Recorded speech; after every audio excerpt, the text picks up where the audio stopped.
Hi everybody, in this video I'm going to share with you my opinion about the Xiaomi mini LED gaming monitor, the G Pro 27i. Keep in mind this is based on my experience, based on the unit that I got, and there are lots of things that I want to share with you. Now this is a big step for me. I was playing on the Full HD, which I do it for a reason, for many years. The main reason for that is maximizing FPS. I'm running on the 3070 Ti now. I'm waiting to upgrade to the 50 series when it launches. And of course, in order to do that, I needed to, if I want to do a high refresh rate of the monitor, I need to have higher, of course, frame rates. And for that, playing on lower resolution, of course, enables that better. Yet, generally speaking, I told myself, well, let's make the jump to 2K, and I wanted also a large display. But the main reason that I upgrade is because I wanted, well, just better visual quality. So the blacks from what I've read here are better. So overall, larger screen, a higher resolution to fit, of course, the larger display, and better blacks. Hopefully, this will work well for me. So after reading, Full HD versus 2K and playing on the 27 versus 23 and the better blacks, how it's compared to OLED, all this stuff, how in baseline, how it is actually when you actually test it yourself. So first of all, in terms of quality, very high quality. The stand is amazing, very sturdy. So yeah, first of all, I was really surprised with the quality. Really get something really made well.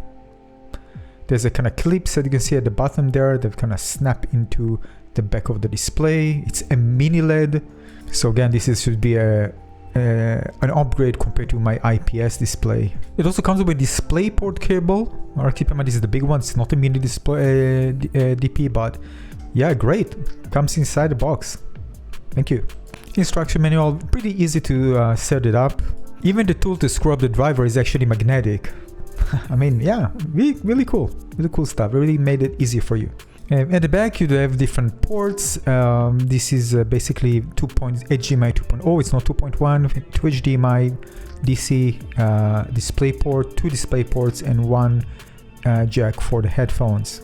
Also, there's a kind of a LED. You can change the color with the screen. Rainbow colors and other colors. It's up to you. There are different options.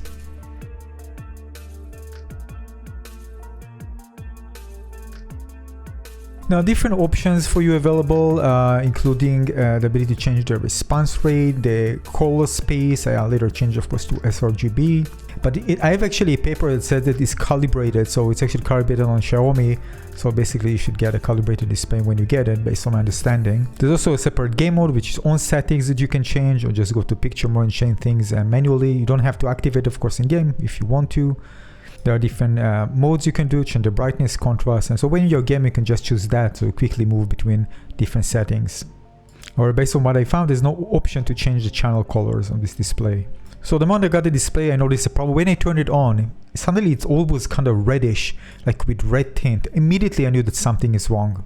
So this is a local dimming feature. We're going to talk about the problems in a moment. If you can, turn it off. Basically, if you work with the UI regular without playing games, you want this off. Why? Well, let me show you. This is with local dimming turned on, the highest. Look at that.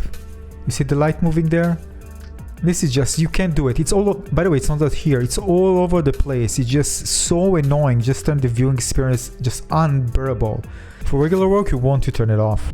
Now, in terms of uniformity, by the way, the control joystick is actually on the right side, behind on the right, bottom right.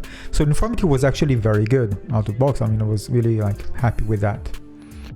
It goes to 180 Hz and a maximum refresh rate, as you can see, and Windows 11 recognized that. And by the way, HDR works with this display. It actually recognizes it. Now, as I told you, the color, you can see, by the way, my IPS on the left, 23 versus 27 on the right with the Xiaomi.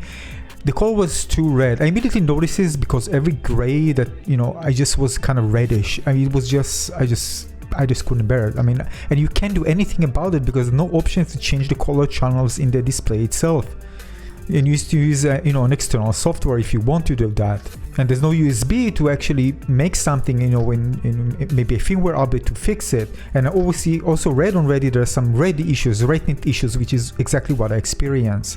But when it comes to blacks, it's incredible. It's unbelievable how black it is. It's just crazy. The difference is just almost night and day when you look at it. You can see this is actually just the aperture. I mean the camera on my phone to actually try to reflect as much as possible to what I actually see in my eyes. So it's actually on the left, it's actually worse. It's actually supposed to be even brighter, I mean, compared to what you see here. So basically it's kind of like fog is just gone, you know, this fogginess, and you get really, really high contrast and just beautiful. And because I really enjoy playing on, especially, you know, very atmospheric games and, you know, action RPGs and adventure games to play on in a dark room, it's really beneficial. But if you want the deeper blacks, I'm kind of playing with it now, you really want to put it on high. But still you can actually see the reddish, even the white wasn't actually white, I couldn't bear it. Yeah, and the red is an issue. Compared to two other monitors where gray is gray, but here you can see it's reddish. So first of all, when it comes to, you know, blacks, know that, you know, it does the work, and does the work wonderfully. And it's really great experience, really, no doubt.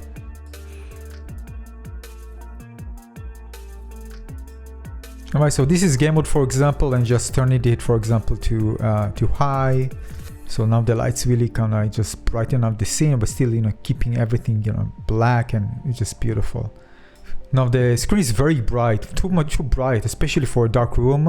Even in when some light got into the window, when I opened it, it was still very bright. So I was really happy with the brightness. No issues with that at all.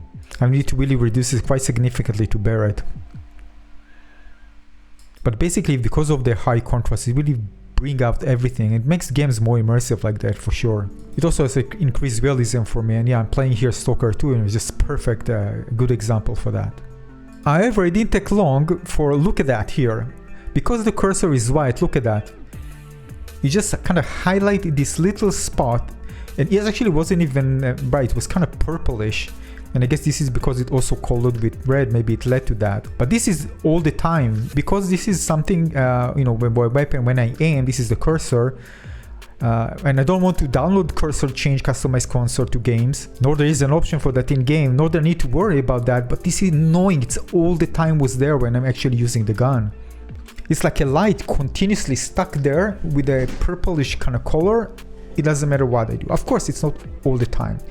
In certain situations, you won't actually notice it. It only happens in a certain, when you see gray, for example, dark area, and there are no light around it, then you can actually see it quite significantly, because the other lights are dim and this one is actually, you know, emphasized. But you can see that in general areas like that, when there's lots of light, you won't notice it. But it is annoying once you do notice it. And of course, if the light, if this white dot, which is actually kind of extreme situation here, wasn't there, it wasn't really an issue. You can see that even here, when there are more lights on the side, you can actually notice it. But it is annoying, and it can happen in certain games that really kind of ruin the experience, just stuck there in the middle, and you can't do anything about that. And of course, if the dot wasn't there, in other games, you won't actually notice it. Alright, but it's just kind of a situation where I can actually show you where it can be a problem. Yeah, here's another example. I'm shooting with the phone, by the way, keep in mind, so you see the visual effects there, the lines. This is not for this because of the screen, because of the different refresh rate of the camera shooting and the screen. The screen doesn't have this issue. Now, if, for example, you're playing with shooter games, especially those with dark areas, it's going to be an issue. You can still see it. Yeah, I didn't like it at all. It was annoying. I mean, why I need to worry about this thing, right? I mean, there's some disadvantages of the technologies, especially in certain situations, certain games, and certain settings that can make it really, really painful to see. Now, overall, this reddish problem, I decided to return it. This is something unacceptable. I didn't want even to spend more time with the display. This also seeing, you know, how it actually affects both the UI and this, you know, you can see it in certain games. I mean, I don't want to deal with that. Well, I need to change every time that I leave a game to change it back. And if certain games have this kind of, you know, cursor or something which is, you know, bright in black, I can actually just ruin the game for me totally, so I won't actually enjoy it. Although keep in mind, you can always go back and turn it off and it's going to be like a regular IPS display. What about quality assurance? I mean, how can this display leave the factory and comes like that? I mean, maybe I'm missing something. I'm not an expert. But the other thing is that I was actually so happy after I set it back to actually get back to my Full HD display, and I'm going to share my reasons. Now, one of the reasons is actually checking in game, because 2K and I try to play Stalker 2, I then notice why I need to rely on the mercy of developers for optimization, whether they implemented, for example, just even DLSS or FSR in their games. I mean, even if it exists, you can get lesser performance. In certain games, it's quite significant. Even I'm running 3070 Ti, it's supposed to work great for this game. It was actually stuttering like crazy. And with Full HD, I was playing super smooth. I already know it's like, all right, I'm not gonna play this game at this resolution, or maybe on the display, because it's just the frame rate was pretty bad and it was a huge difference. And if I wanted to, I need to lower it to lower, and even then it wasn't actually as compared to how I play in Full HD. It was a huge difference in this particular game. Now, regarding 27-inch, definitely great because it covers your field of view. Of course, you can get your Full HD display 23-inch closer to you, but the thing is, when you get it closer to you, you can see the pixels, right? So with 27, you can even keep it a bit far, cover your field of view, and you don't really notice the pixels at all. So this is one advantage that I can't take away from this screen or any other 2K screen with that size 27-inch in that matter. And of course, you can really get to the refresh rate if that's the performance. Going to be many games that I play which I can actually get to that. Enjoy this response time because there's an impact on performance. But I do plan to buy the 50 series, that's why I'm waiting, not getting the 40 series. So once I get it, of course, it's doable. So those of you who have the 40 series, for example, it shouldn't be a problem. I'm talking for a person who had the 30 series. Now, whether it's a big difference compared to Full HD at a certain distance that I'm playing, no, it's not. It's actually when the Full HD is around, let me measure. So I'm like 60 centimeters, which is 23 inches, or close to 2 feet from the display. I don't notice the pixels at all. I wanted it wider, of course. This is one of the reasons I wanted 27, but still. But the other advantage, by the way, I noticed that I can actually turn off the anti-aliasing, reduce it. And basically, when I reduce the anti-aliasing, it actually increased performance as well, but not to such a degree that they actually make the game work well. I tried it; it didn't work well. So all the things that actually run per pixel and affect the performance have a much greater effect, consequences to reduce the performance compared to, for example, if you just turn the anti-aliasing off. Or whatever going on in this particular game, it didn't help really to improve performance significantly that can compensate for that. I mean, but this is the thing you can do. With Full HD, for example, if I turn on the anti-aliasing off, I can actually see more jagginess. And this, of course, it's because of more pixels can actually construct the image on this display, so it's less visible. Now, the thing is, we are living in kind of an age of unoptimized games. There's so many games, and it happens a lot, where why people always complain, leave negative reviews about performances, because they try to play on 2K or even 4K, and even if they're playing on the 4090, for example, graphic card, some people have an issue. The thing is, for me, that I don't have many issues. I'm not complaining because I'm playing on a Full HD display. So even now with this particular game, Stalker, I didn't have any issues at all. Only when I, by the way, change to 2K and play on the display, then I noticed tons of issues. So again, thinking about all that, I actually prefer being able to run at a higher frame rate with higher and take advantage of a higher refresh rate until I get, of course, the 50 series. It's going to be a different thing. But once I get the 50 series, maybe I just can play even on 4K and with the 2.1, and maybe I'm just going to buy an OLED and just get over with it. But the thing with the OLED that I didn't want an OLED because I thought about I'm going to use lots of UI for other things and development, so I didn't want to burn so quickly, and I'm using it a lot. Now, just so you know that, of course, this implementation. There's certain algorithms for the mini LEDs, so maybe just the implementation here wasn't great. But so many issues. First of all, the red one. I mean, this is just unbearable. I'm just returning it right away. But even after trying it, I decided that it's just so happy to get back to my Full HD display. I can enjoy the higher refresh rate. I don't need to worry too much about optimizations. Even like Stalker 2, I can't play in 2K, so I can't play on this display. So what I'm going to do, reduce the entire display to resolution windows to Full HD, so I can actually play it like that. And again, it won't be perfect. It will hurt the image quality because it's kind of downscaling, over the resolution that I'm actually viewing. Somewhat I usually prefer buying a Full HD with higher refresh rate once the 50 series comes out, even getting 2K. But I think when the 50 series come out, it won't be an issue to get to high refresh rate, even with 2K, even with unoptimized games. We'll see. So I learned a few things about the good things about this display for me. First of all, the blacks are amazing here. The quality of this display in terms of this construction is excellent. I really like the LED light at the back with the ability to customize it. It's very easy to set up. 27 inch is perfect, just perfect for my viewing from the screen. 2K resolution of course is great for this. I didn't notice the pixel at all from my viewing distance. It comes with DisplayPort cable inside, and all of it is great.